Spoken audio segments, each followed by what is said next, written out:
Football is back and it's here on the Sports Desk. It's a good old-fashioned showdown at Torrance with the Warriors trying to take down the double-wing tee of the Tartars. But that's not the only game in town. The North Saxons host the Cabrillo Jaguars out of Long Beach. Saxon running back Ryan McDaniel is still on the injured list. Can the Saxon D keep the Jaguar running game down? And on the hardwood, Bishop Montgomery hosts Torrance in a preseason match. The Tartars come out strong in the first two sets. Did they do more than cramp the style of the reps of the Delray League? And Haney's crew from West returns 9 players who are ready to compete in the Bay League. Plus, we have a look at the North Volleyball Tournament with the local team getting the crown in this city showdown. Scores and more coming up, so get fired up. The Sports Desk is now.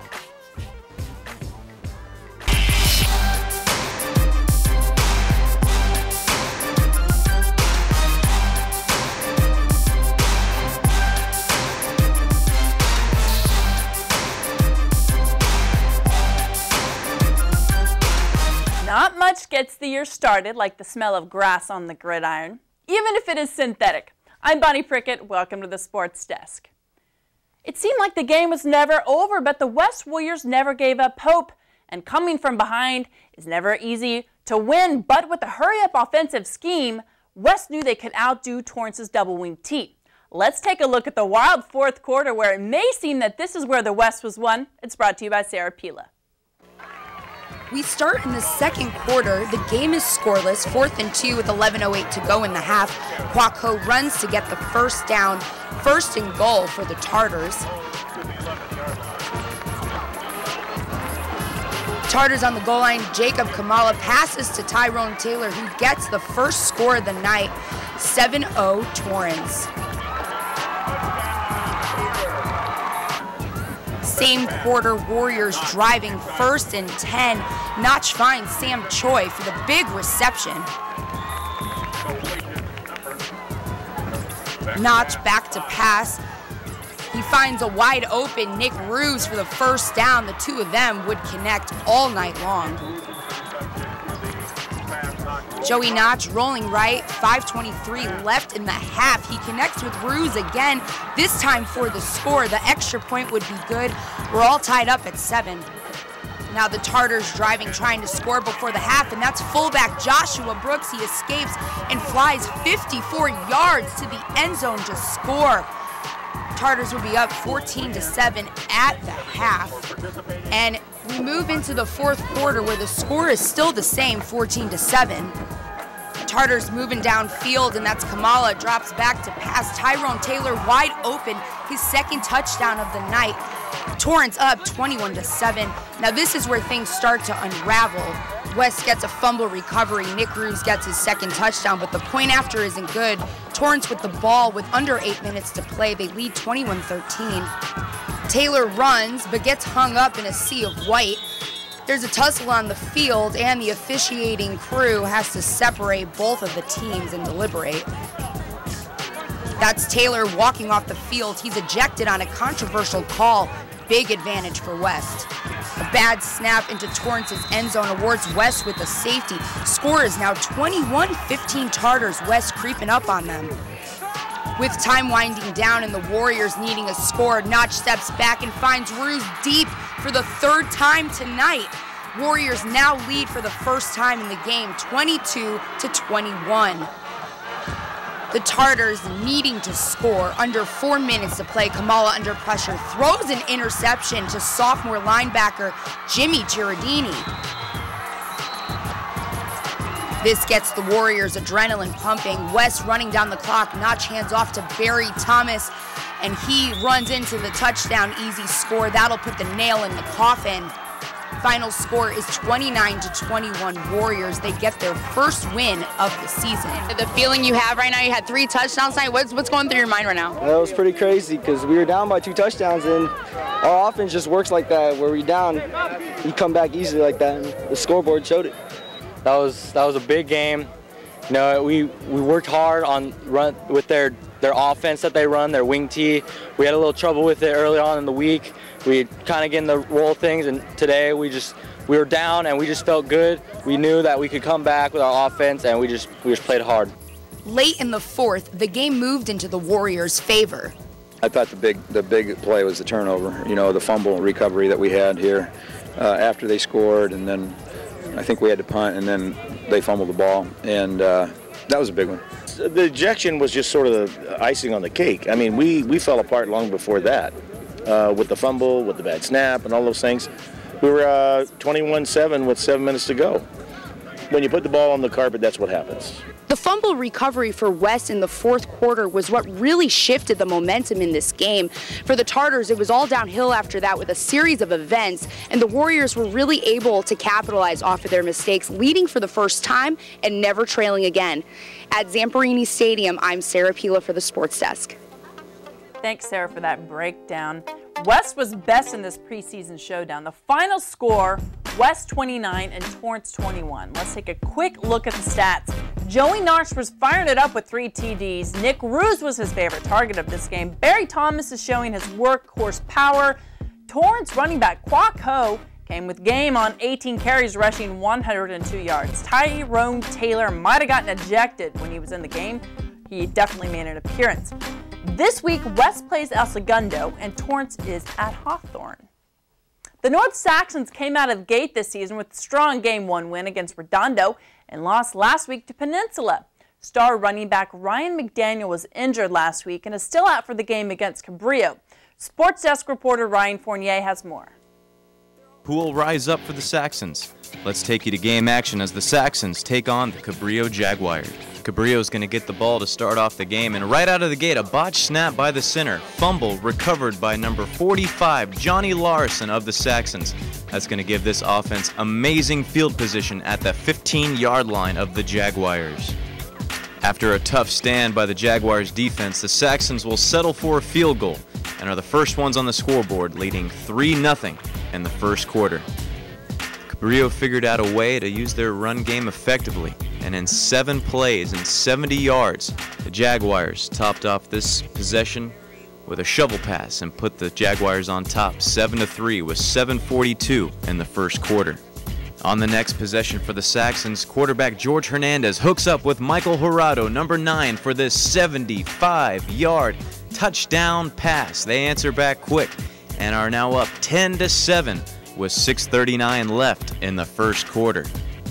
On the Jaguars' next possession, they have their way on the ground against the Saxons defense as quarterback Derek Stewart makes his way to the end zone on a keeper. That's going to tack off a 75-yard drive and put the Jaguars up 10-13 after a blocked extra point by the Saxons. On the next drive for this Saxons offense, running back Cameron Emanuel rips his way around tacklers and makes it to the 45-yard line of the Jaguars to spark this offense of the Saxons. Just a few plays later, quarterback George Hernandez hooks up with Michael Jurado again in the corner of the end zone. That's going to put the Saxons up 17-13 with 1:35 left in the first quarter. The Jaguars once again having their way driving down the field, and quarterback Derek Stewart hits number 2, LaRon Barnes, for the touchdown. That's going to put the Jaguars up. On the next Saxons possession, George Hernandez goes back and he goes deep for number 9, Michael Jurado. Once again, the 3rd time they've connected tonight on a 47-yard touchdown. That's going to bring the score to 23-27. Jaguars still with the lead.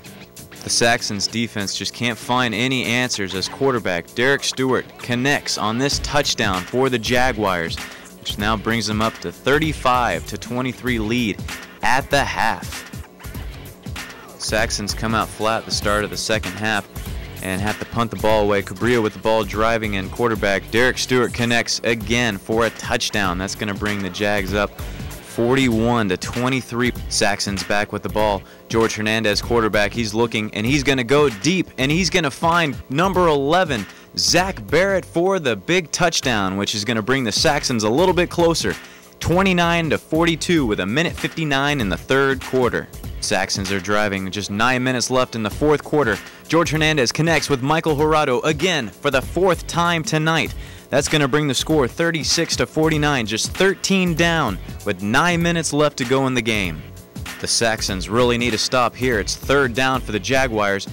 He goes back to pass, and it's going to be broken up by number 2, Adrian Colclazier, and that's going to force the Jaguars to punt with 7 minutes and 26 seconds left in the game. The Jaguars would score one more time and close this game out to a final. Jaguars 56, Saxons 36. We're still growing up on the field. Our defense, guys, somebody's got to step up and assume the role of a run stopper, and it's just tough to do. We limited bodies, and guys are, they're tired. They're going their hardest, and we'll see. Somebody's got to grow up out there and be ready to do it. Tonight, it was the North Saxons air attack versus the Cabrillo Jaguars run attack. In the end, the Jaguars run was just too powerful for the Saxons defense. In a 56-36 victory over the North Saxons, they moved to 1-2 for the season. A positive thing to look at. Junior quarterback George Hernandez with 5 touchdowns. From North High School with the Sports Desk, I'm Ryan Fournier. Definitely right, Ryan. There are things to look forward to. The Saxons offense kept up with the busy Cabrillo rushing attack, and the defense was pretty incredible at times, but it just wasn't enough as they lost 56-36. And George Hernandez, a quarterback, he found his favorite target in Michael Gerardo, who had 4 visits to the end zone. I think the Saxons have found an answer to the McDaniel double team. When he gets back, Michael Gerardo and George Hernandez keep hooking it up. The offense had a total of 610 yards. Torrey Anderson, Zach Barrett, and Cameron Emanuel were key contributors. Devontae Jenkins is a fierce on both sides of the ball. He's got quite a vert as well. Like Croce said, someone better step up to lead this really talented team. Who will it be when North takes on San Pedro this week? Taking a look at another Pioneer League team led by quarterback Blaze Booth, who went 12 for 15 with a total of 162 yards. He had 2 interceptions though, and the Spartans sparked Burbank in that win 32-21. Running back and linebacker Brandon Loera brought in 2 touchdowns, one of which was an 80-yard touchdown return. Other offensive weapons, Justin Nino and Colton Glandorf made a huge impact. Colton helped to put the starters up 25-21 with his touchdown, by the way. And Coach Wainwright's crew travels to Palos Verdes for their next game. The Knights are young and are taking advantage of their preseason to find their strengths. And a 28-9 loss to El Segundo, they couldn't avenge last year's loss either against the same team. And the Knights held the Eagles 9-8 till the 3rd quarter. Sophomore quarterback Luis Soto didn't have a good game, but certainly wasn't helped by the loss of 2 key running backs who were hurt. The Knights traveled to Orange County, Laguna Beach this week. And in the junior college football front, the El Camino Warriors are forced this preseason. They're now 3-0 with a fantastic win over Golden West. Omar Herrera wasn't at his best with 3 interceptions, but Kenneth Holmes took the game into his own hands, but the Warriors were down 3rd quarter 21-10. Holmes busted 88 yards down the field for a touchdown, helping to close the game to get the Warriors to within 4 points. Unfortunately, on a later play in the game, Holmes was injured. Peter Walton worked out some good 35 yards, and so did Alondra Johnson in this game. Jared Shaw brought the Warriors its first touchdown in the first half. And the Warriors face off against Harbor College at home, and you can be sure that the Sports Desk will be there bringing you coverage. That about wraps it up for the football report. Hopefully key players like McDaniel from North and Holmes from El Camino will be back in the saddle for league and conference play. We have the ladies of the hardwood coming up next. And the Lady Warriors are on the warpath. There are enough returning players to make 2 varsity teams, basically. They're on fire, and they might be enough for Costa and Redondo. Let's check it out after the break. Hi, I'm Mia Hamm. As a professional soccer player and a future soccer mom, I know how fun and rewarding sports can be. I also know how frustrating it is when you're sidelined by an injury. So I've teamed up with the American Association of Orthodontists to ask young athletes to play it safe when playing sports.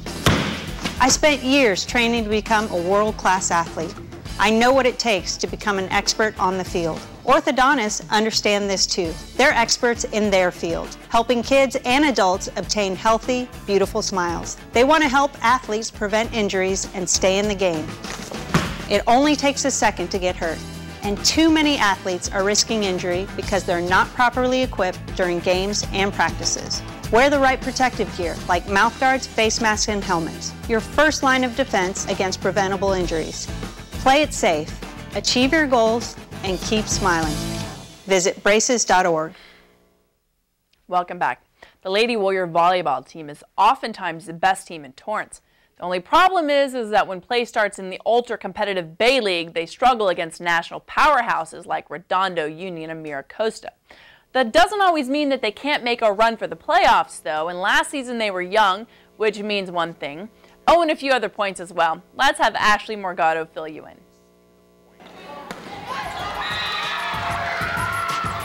The West Warrior volleyball team and coach Jen Haney are excited and ready for the 2011 season. It's another year and a fresh start for the Warrior team, who went 5-17 last season. 2 years ago, the Warrior team, headed by Coach Haney, made it to the quarterfinals of CIF playoffs. However, last year, the Warriors didn't win a single conference match. Last year, we kind of had some bumps in the road, but this year, I think we've smoothed them all out, and we can really accomplish what we've set out to accomplish, which is to make CIF. The Warriors graduated 3 seniors, but brought back the bulk of its starting lineup and team for that matter. 9 seniors line the roster of 13 players, and 6 of the 7 starters are returning veteran seniors. With that much experience referring this team, there is a great expectation to have a much better season. We think season's going to be great. We have mostly seniors on the court, and our starting lineup's very strong. We have strong hitters.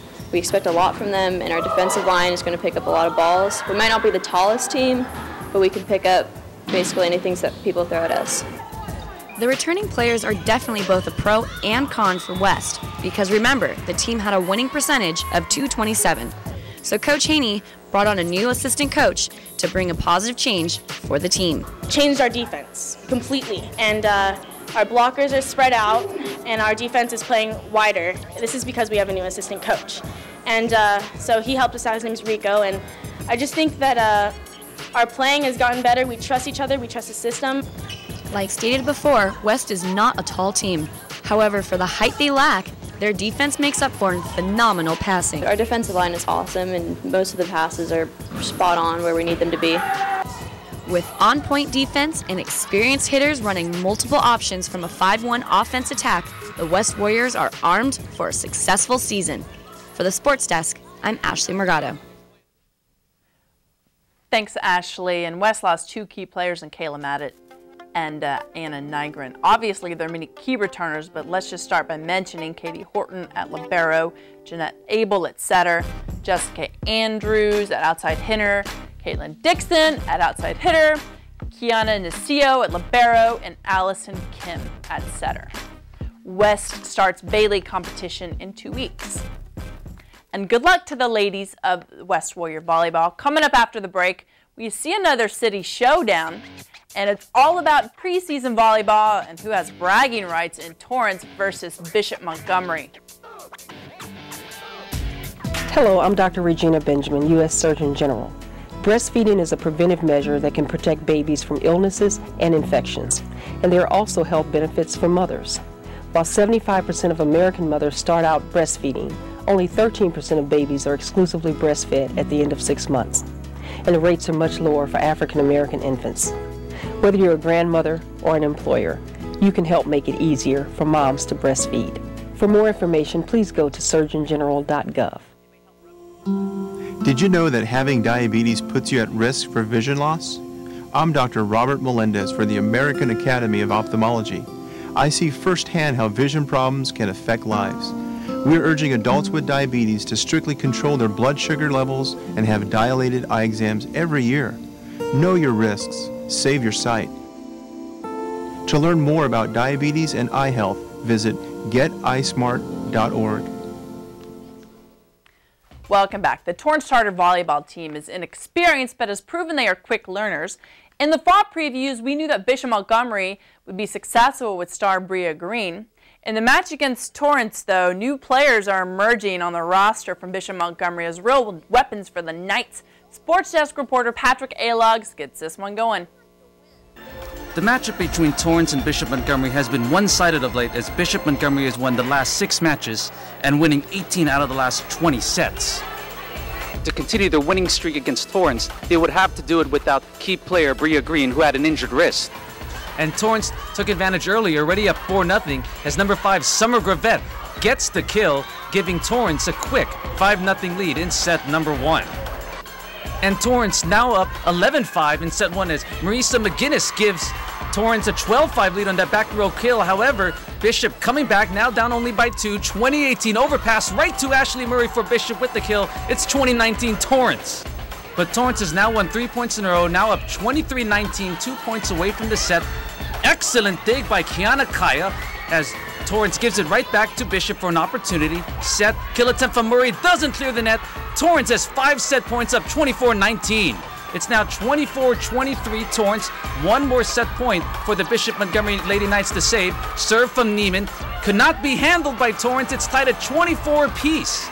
After a kill error from Torrance gives Bishop a set point at 25-24. Bishop scrambling, trying to put the ball back in play. They do, but opportunity for Bishop to win the set. Jacinta Moran with the kill attempt. It's good. Bishop wins set 1, 26-24, after winning 7 points in a row to win the set. Now let's go to set 2. It's 2-0 early on for Bishop Montgomery. Serve from Dylan Neiman is another ace. 25-13, Bishop Montgomery wins set number 2, 25-13. It's late in the third set, 23-22 Torrance. Could they close out the deal unlike they did in set 1? They receive the serve. Left side kill attempt from Gravette. Clips the net, falls in. 24-22, 2 set points for Torrance. Torrance cannot convert in set point number 1. Could they convert on set point number 2? They receive the serve, right side kill attempt from McGinnis. Goes long. It's 24 apiece. They blew 2 set points. However, they got themselves another set point and a net violation. And could they convert on set point number 3 of this set? Yes, they do on a kill error from Bishop Montgomery. Torrance wins set 3, 26-24. In set 4, Bishop Montgomery is taking complete control. They're up 6-0 already. Ashley Murray with the kill makes it 7-0 Lady Knights. Now it's 14-5 Bishop Montgomery. Torrance trying to come back. Marisa McGinnis with the kill. It's 14-6 Bishop Montgomery. But now it's 20-7 Bishop Montgomery as Ashley Murray gets the solo block. Makes it 21-7, tripling up the Lady Tartars. Now let's fast forward. It's now 24-10, 14 match points for the Lady Knights. Aaron Hill, right side, gets the kill. It hits the end line. 25-10 victory in set 4 for Bishop Montgomery. They beat Torrance 3-1. Even though Torrance lost 3-1, Coach Nathan Jones didn't feel too bad. I was actually excited that I went 4 sets. I was disappointed with how set 1 finished. We'd had a substantial lead and kind of fell apart, and then played poor in game 2, to be honest. And then I was really excited and pleased with my girls for showing the fight to come back. For Coach Kevin Norman, he definitely had some interesting things to say about the match. I'm happy that we got the victory. It was a little bit of a comedy of errors, you know, on both ends. We had a lot of service points. I think my libero had 12 aces, which is an unreasonable amount. Ashley Murray had this to say about the comeback in set 1 when they were down 24-19. We made sure we made less errors, and we made sure that we gave them the ball and let them make the errors. The injury to Bria Green definitely had an effect early on for Bishop Montgomery. But I think, you know, the fact that the girls steadied out and didn't make that comeback, it, you know, is a testament to them. I think we have a pretty solid, deep team. Torrance High School dropped their record to 1-6, while for Bishop Montgomery, they raised their record to 2-1. Reporting from Bishop Montgomery High School, I'm Patrick Alog for the Sports Desk. Thanks, Patrick, for the report. The Lady Knights took on and won against the Lady Tartars. Game 1, 26-24. Game 2 wasn't as close with a 25-13 win. Game 3, the Tartars beat out the Knights 26-24. And the last game to win the match went to Bishop Montgomery 25-10. The star of the match is definitely going to Ashley Murray. The North Volleyball Tournament hosted many teams from around the LA area, specifically 3 Torrance teams. Of course, North was there, but so were West and Bishop Montgomery. Ashley Morgado brings us another great story. September is sizzling with preseason volleyball matches. And just this past weekend, North High School hosted a tournament that brought 11 schools from around the area to showcase their ability. Bishop Montgomery, West, and North High School played a single elimination game to 25 in hopes of claiming a final victory and make a statement in the Bayside. I'm taking a look and breaking down these teams as they brought down each other. Starting with North High, the Saxons have a young and new team. They graduated 11 seniors and are only returning 3 starting players. Coming into the tournament, North had a 4-game winning streak, shutting out their last 3 opponents in 3 sets. In their first matchup of the tournament, North beat Carson to advance to the semifinal game against Bishop Montgomery. Let's break down that match.